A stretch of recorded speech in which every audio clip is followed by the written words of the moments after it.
Bueno, yo no regresé por aspiración a gobernador de Lara. Yo, primero, cuando salgo del país fue el momento en que la constituyente levanta mi inmunidad y me informan, pues, amigos que uno tiene en distintos sectores, que mi orden de captura estaba lista. Okay. Yo en ese momento llamo a Edgar Zambrano, le digo, mira Edgar, está tu orden de captura, está la mía. Edgar me dice, bueno, yo los espero. Edgar, como parte de un partido tradicional como Acción Democrática, pensaba yo que estaba más o menos protegido. Fíjate que no fue así. Y yo decidí, sobre todo por presión de mi familia, mi esposa, mis hijas, tengo pues, mi esposa y 3 hijas, me decían, papá, tú eres independiente en este momento, estás solo, no vas a tener un partido que te respalde, que dé la voz por ti. Y ahí salí yo del país. Por cierto, a mí me persiguieron hasta Medellín. Medellín, en el avión donde yo iba montado un funcionario del SEBIN tomando fotos. Okay. Bueno, y posteriormente, después de año y medio entre el exilio y la clandestinidad, yo decidí regresar. Y decidí regresar porque vi que mis compañeros diputados seguían dando una lucha y yo estaba como todos los exiliados, solo, afuera, sin mi país, que es la motivación de todas mis acciones políticas. Y decidí regresar a todo riesgo. Regresé por el Arauca, por cierto, por donde las guerrillas hubo el problema este de los bombardeos, de todo eso, de las confrontaciones con el ejército venezolano en una zona muy guerrillera. Pasé por Chalana, en Arauca, y luego regresé por carretera, bastante camuflajeado pues no sabía cuál era la condición, hasta que me descubrieron en una de las alcabalas, que no voy a revelar cuál es. En las alcabalas descubrieron hasta mi credencial de diputado. Pensé que en ese momento me llevaban detenido y los funcionarios de la Guardia Nacional que me retuvieron, cuando supieron quién era, me devolvieron las credenciales y dijeron, tome diputado, siga su lucha, nosotros estamos con ustedes. Y eso para mí fue un llamado de que hay que seguir la lucha, de que era correcto que yo hubiese regresado, de que habemos muchos, algunos de ellos que pareciera están ocultos, que están apoyándonos en lo que nosotros hacemos. Así que yo decidí regresar para acompañar a nuestros compañeros que están dando la lucha, al presidente Guaidó, que también está encabezando esa lucha, y por supuesto que ya después, un año después, viene el tema de la aspiración a la candidatura a gobernador. En el mes de enero, el Contralor actual genera inhabilitaciones indiscriminadas a una cantidad importante de diputados. Luego, en el marco de las negociaciones de México y con el apoyo de Noruega como intermediario, se logró que nos quitaran inhabilitaciones aproximadamente a 24 o 25 dirigentes de la oposición, en su mayoría diputados, y fue lo que permitió que nos pudiéramos inscribir muchos de ellos. Te doy el ejemplo que a mí me habían inhabilitado a pesar de haber llevado a la Contraloría mis recaudos, porque no fue posible acceder a la página web. Llevé mis recaudos personalmente, lo llevé a través de mis abogados, y bueno, igual lo hicieron. Entonces, en todo caso, sí, efectivamente, allí hubo un acuerdo en el marco de Noruega, con la participación del Reino de Noruega, por parte de la Unidad Democrática y quienes estamos en el poder. Fíjate la encuesta que tú dices cuestionada, la primera persona que me mostró esa encuesta cuando apenas comenzó la posibilidad de que fuésemos a las elecciones fue Alfonso Marquina en mi casa, cuando él me dice, mira, en esta encuesta de PON te estoy ganando. Y yo le dije, bueno, yo no voy a descalificar la encuesta, y efectivamente tiene 3 puntos por encima de mí y eso está en el margen de error. Así que estamos empatados, le dije yo.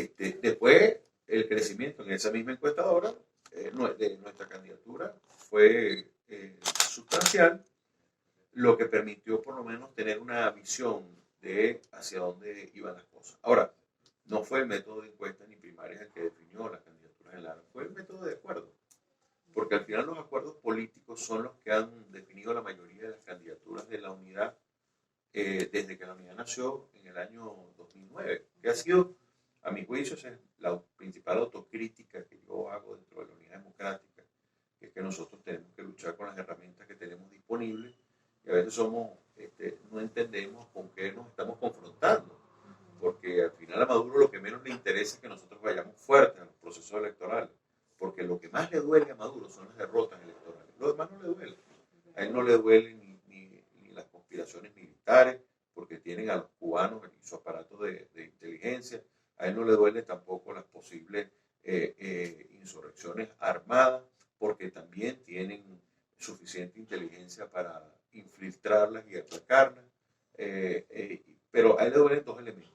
La presión internacional, que ha funcionado, para lo que dicen, no, ha funcionado, y de la cual Luis Florido es arquitecto de mucho de lo que se ha hecho a nivel internacional, y lo otro que le duele es perder elecciones.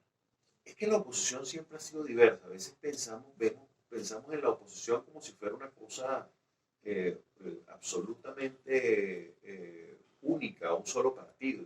Hay diversidad de opinión y la construcción de la unidad siempre es compleja. No es esto, en todo. Y siempre va a haber contradicciones, porque así somos. Precisamente porque aquí hay diversidad ideológica de pensamiento e incluso de aspiraciones. Pero yo creo que la unidad ha ido fortaleciéndose en función del tiempo. Cada día estamos apareciendo todos mucho más unificados, porque al final aquí todos tienen algún espacio que ocupar. Primero Justicia, que fue uno de los más críticos, encabeza la lista, que la encabeza Alfonso Marquina, por dar ejemplo, para el Consejo Legislativo Estatal.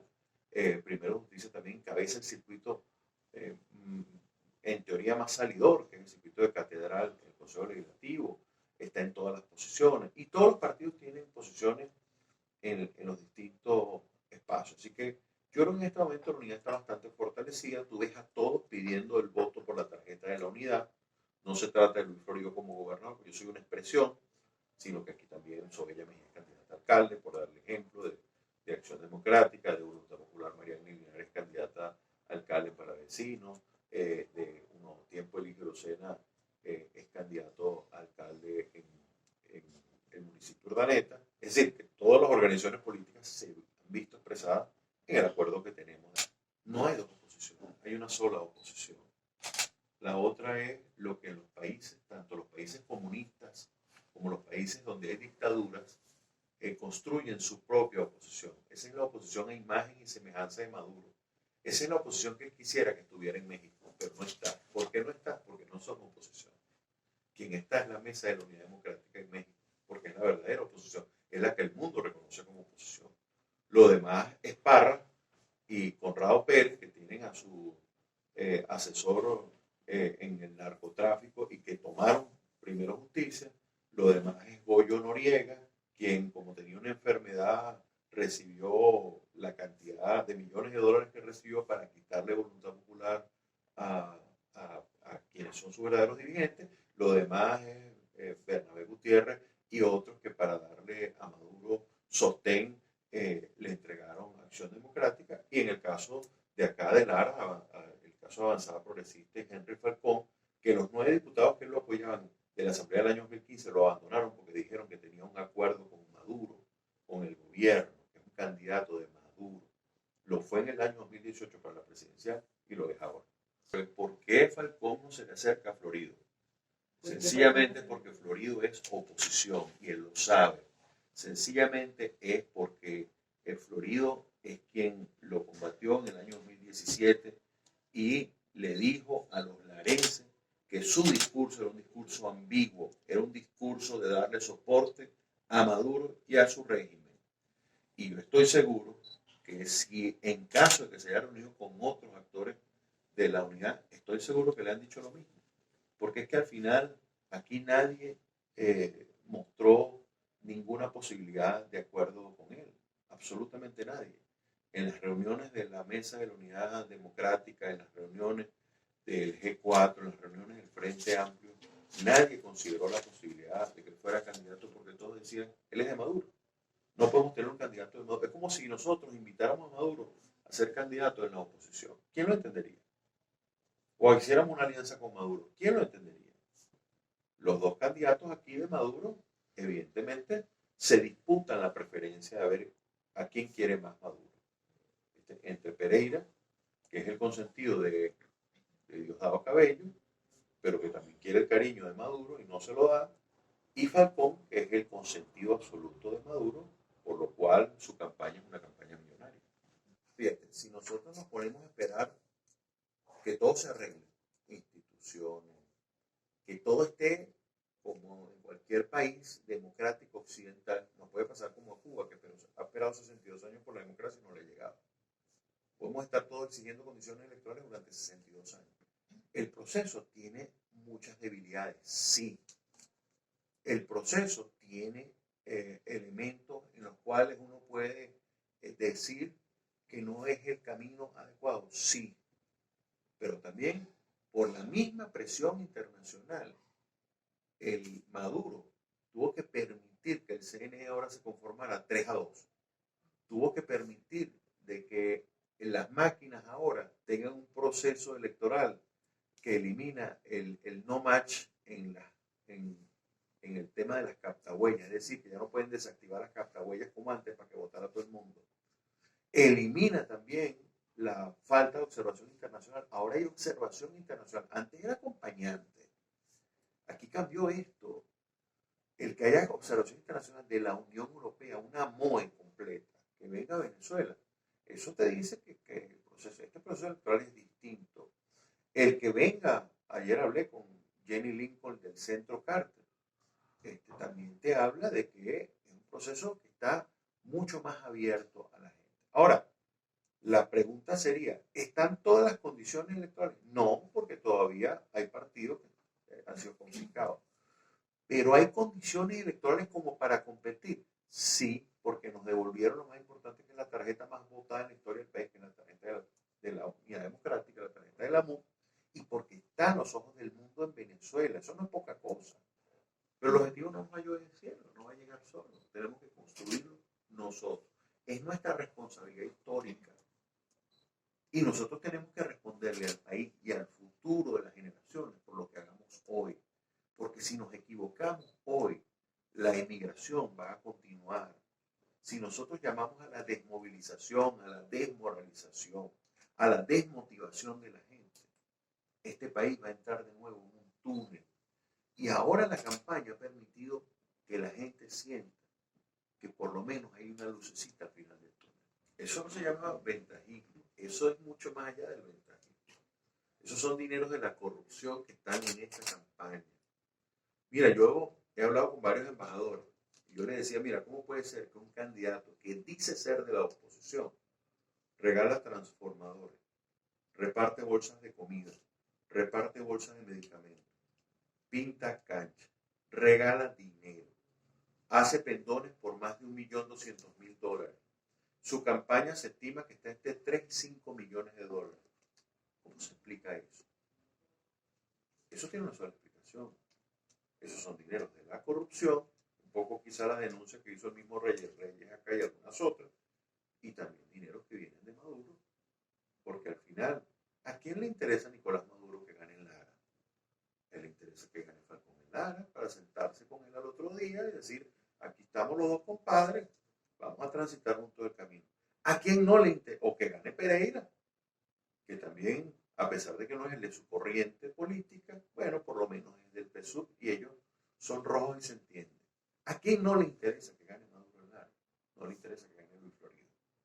Porque Luis Florido es quien ha venido dando una lucha desde hace muchos años en conjunto con la Mesa de la Unidad Democrática. Cuando éramos Coordinadora Democrática, después cuando éramos Mesa de la Unidad Democrática, G4, con todas las transformaciones que hemos tenido, que es la misma unidad, bueno, nosotros hemos estado allí dando esa lucha con todos los actores de la Unidad Democrática. La gente está sufriendo una transformación interna. Yo te diría que es una transformación espiritual de la gente. Digo espiritual porque viene de adentro. La gente se ha dado cuenta que el que le den una bolsa de comida no lo lleva a salir de la pobreza. Por cierto, la principal queja que la gente hace son los frijoles chinos, que muchas veces vienen con coco y que no es parte de nuestra cultura comer frijoles chinos. Una semana le puede durar una bolsa de comida a alguien. Y después, yo planteo algo totalmente distinto. Yo le digo a la gente que aquí se acabó lo regalado, que aquí nosotros tenemos que ir a un gobierno regional que le dé apoyo a la gente mediante otros mecanismos, los créditos a la construcción, los créditos al emprendimiento, de que aquí haya mucha gente trabajando y produciendo. ¿Cómo se supera la pobreza? Generando riqueza. ¿Cómo generan riqueza? Regalando. Lo regalado no genera un bolívar de riqueza. Lo regalado genera pobreza. Y esa es la experiencia, después de 22 años tenemos que haber aprendido la lección. Si a mí me regalan cosas, eso es caldo de cultivo para la pobreza. Si a mí me enseñan a trabajar, incluso me dan el apoyo con las herramientas, a un fotógrafo le dan una cámara y hace maravilla. A una costurera le dan una máquina de coser y hace maravilla. Ah, pero yo no te la doy regalada. Tú la vas a pagar con crédito poco a poco, como tú puedas. Pero la pagas, la valoras, porque dices, este es mi esfuerzo, este es mi trabajo, yo eché para adelante. En un país que demostró que su modelo de pobreza llevó a que 6 millones se fueran del país. Y que hoy tenemos 94.5% de pobreza. Y 76,6% de pobreza extrema que se octuplicó, se multiplicó por 8 desde el año 2012 hasta la fecha. Así que el modelo debe cambiar, porque la mentalidad de la gente ha cambiado. Nosotros sabemos que esto es una lucha. Y esto es una lucha que no tiene 2 años, 3 años. Es una lucha que tiene muchos años. Pero es una lucha que hay que continuar hasta que termine. Para nosotros es muy importante las negociaciones de México. Y es muy importante porque de allí tiene y va a salir un acuerdo a favor del país. No a favor de la gobernación de Lara, sino de todas. ¿Y por qué yo digo que va a salir un acuerdo? Porque a pesar de que quienes están en el poder hoy se pararon de la negociación, eso a mi juicio es un bluff. Ellos se sientan después del 21. Y claro, quieren sentarse y hoy mostrarse como más radicales. Eso es su estrategia. Yo creo que es errada, pero es su estrategia. Pero de allí va a salir un acuerdo, porque Venezuela no aguanta así, no puede continuar así. Es inviable un país con estos niveles de pobreza. Es inviable un país sin servicios públicos. Es inviable un país en las condiciones que está. Aquí puede ocurrir muchísimas cosas, puede ocurrir. Y lo ideal es que esto tenga una canalización democrática. Y así ya tenemos que empujar. Luis Florido, evidentemente, yo voy a hacer todo lo que tenga que hacer. Hablaré con todas las embajadas del mundo, por cierto, relación que tengo para la cooperación internacional. Hablaré con quien tenga que hablar para conseguir los recursos que se tengan que conseguir a nivel internacional, pero evidentemente sabremos, Maduro tendrá que entender que tiene en Lara a un opositor, a él, y que yo voy a seguir trabajando para buscarlo sustituir democráticamente, y yo también tendré que entender que él, aún estando en Miraflores, no cuenta con el respaldo incluso hasta de su propia gente. Estemos claros, los recursos que le corresponden al Estado Lara, que eso es absolutamente indeclinable, no pueden dejar de otorgarse. Evidentemente que también pueden hacer lo que han hecho en otras oportunidades y pueden generar protectores. Por eso yo digo que esta batalla al final no es una batalla solamente administrativa, esto es una batalla política. Y nosotros tenemos que entender que lo que vamos a ganar, lo que vamos a llegar como gobernadores y alcaldes, tenemos que continuar, por supuesto, haciendo gestión, pero también una batalla política. Yo, por ejemplo, hoy tengo garantizados ya acuerdos en este momento con países que nos van a dar respaldo en el Estado Lara a través de los mecanismos de cooperación. Y esos mecanismos al final terminan no teniendo que pasar ni por Asamblea Nacional ni por el Gobierno Nacional, porque son acuerdos de cooperación. Los acuerdos de cooperación son directos. Y en este caso los intercambios, los apoyos técnicos. Es decir, nosotros en un estado productivo como Lara, nosotros vamos a buscar fortalecer la producción agroindustrial. Fíjate que cuando yo hablo del problema del agua, es porque el agua es transversal para todos los problemas. El agua es salud. Sin agua no hay salud. Pero nosotros tenemos un agua que no es potabilizada ahora. Entonces eso va en contra de la salud de la gente. Tenemos aguas incluso que se dan, que tienen más de 500 partes de, eh, de minerales, que eso contraviene las recomendaciones de la Organización Mundial de la Salud, que eso genera cálculos. Entonces, o sea, el agua es vida, pero el agua también puede ser muerte, si no es bien tratada y si no es adecuadamente manejada. Pero el agua también genera producción en el campo. Si usted no maneja bien los recursos hídricos, no hay producción adecuada. Y esto es un estado productor. Y esto es un estado que cuando no produce, es como el Zulia, Monaga, cuando el petróleo está de baja. En Lara no tenemos petróleo. En Lara es cuando la producción agrícola, agroindustrial, está de baja. Entonces, el tema de la salud también es muy dependiente de eso. Los hospitales no tienen ni siquiera agua. Por eso nosotros sabemos la grave crisis de salud que hay. Y es un tema que nosotros vamos a atender desde el primer día. Hemos dicho de que una de las prioridades nuestras va a ser crear un sistema de emergencias en Lara que incluya sistema de ambulancia y retomar el 171. Es decir, que Lara tenga un sistema de emergencia para la atención primaria. Ya yo conversé en una oportunidad con un embajador para la unidad de diálisis en Carora, que por ejemplo no hay. Y hay países dispuestos a apoyar en esto. Es decir, ahí tenemos que buscar la cooperación con los distintos países. Y usted va a ver, a usted le va a sorprender la cantidad de convenios que vamos a firmar en Lara con distintos países para traer gente que nos pueda apoyar en los distintos temas, sobre todo en el tema de la salud, que le llega tan de cerca a la gente. Es un pueblo enfermo en todas partes, que hay distintas patologías, cataratas por todas partes, hernias por todas partes, cáncer por todas partes, COVID por todas partes. Entonces es un tema en el cual nosotros tenemos que meterle el pecho de frente. Bueno, yo le he dicho a los trabajadores y a los sindicatos, amigos, que vamos a dar una lucha juntos.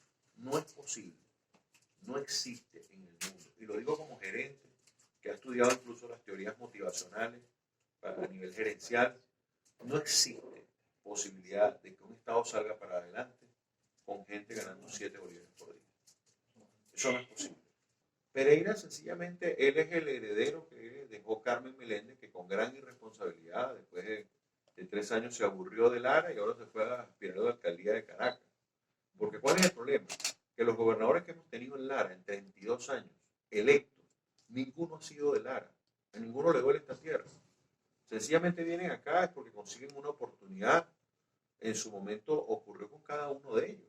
Tuvieron la oportunidad, bueno, cuando todo lo que Chávez Mujía lo apoyaban, bueno, ahí llegó, en su momento llegó Reyes, después llegó Falcón, que también fue ungido, después llegó, es decir, los distintos gobernantes han sido ungidos por el poder central, pero no han sido gente que quiera Lara. Le correspondía antes del 28 de octubre al actual gobernador encargado, que no fue electo, separarse del cargo.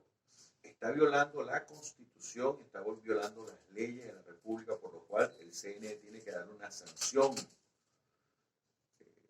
No es posible que si venimos trabajando en función de construir garantías electorales, no es posible que a esta altura ocurra de que se viole la ley de esta manera.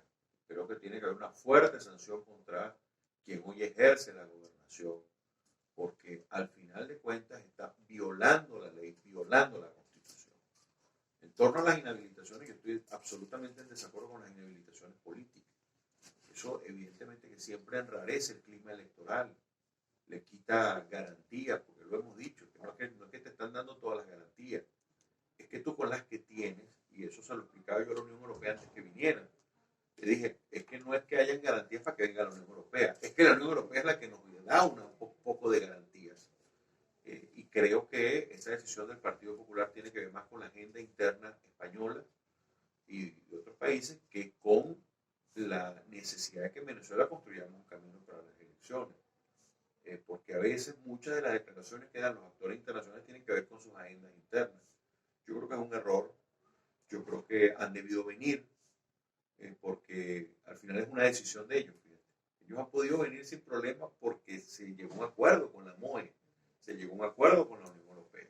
Entonces, su presencia era importante en este aspecto. Si ellos desechan esa oportunidad, entonces, bueno, si nosotros estamos construyendo condiciones electorales, queremos que haya condiciones electorales, ¿cómo es que tú desechas la posibilidad de ir construyendo el camino a condiciones electorales? Y aquí no se blanquea en nada Maduro. O sea, Maduro sigue siendo la misma persona que le quitó los derechos a los venezolanos. Maduro sigue siendo observado por la Corte Penal Internacional, sobre todo sus funcionarios. Maduro sigue siendo la persona que generó de que en Venezuela haya 94.5% de pobreza. Maduro no es reconocido por la mayoría de países a nivel internacional. Pero les voy a dar el ejemplo cuando Pinochet. Si la concertación no hubiese ido a esas elecciones, ¿qué habría pasado con la democracia en Chile? Habrían seguido con una dictadura. Ocurrió con lo mismo con Videla en Argentina. Ocurrió lo mismo en Centroamérica. Como me lo decía recientemente un alto funcionario uruguayo, la transición uruguaya fue una transición lenta, pero fue una transición segura. Cuidado, y en Venezuela hemos comenzado a dar los pasos a una transición lenta, porque la flexibilización, el tema de las condiciones electorales que se ha comenzado a dar, pareciera que apunta más hacia ese sentido. Evidentemente que si hay un gobernador que gane de cualquier tendencia política, pues evidentemente que tiene que ser reconocido como gobernador. Pero ello no implica, y en este caso la alianza no va a tener ningún gobernador. Estamos absolutamente seguros de eso. Aquí va a haber candidatos, aquí va a haber gobernadores de las dos posiciones políticas principales, del gobierno y de la oposición. Los que están en el medio, pues quedarán en el medio. Pero aquí va a haber un resultado, y sobre todo en el caso del Lara va a ser sorpresivo, porque todos apuntan a que, bueno, que gana fulano, que gana sultano, pero nosotros vamos a venir como en el clásico que se dio en Kentucky en 1971, el Kentucky Derby, que hubo un caballo que se llamaba Cañonero, que arrancó de último y en los últimos 500 metros terminó de primero. Yo creo que sí, yo creo que el próximo gobernador va a tener un efecto similar al de Cañonero en 1971. La historia se repite.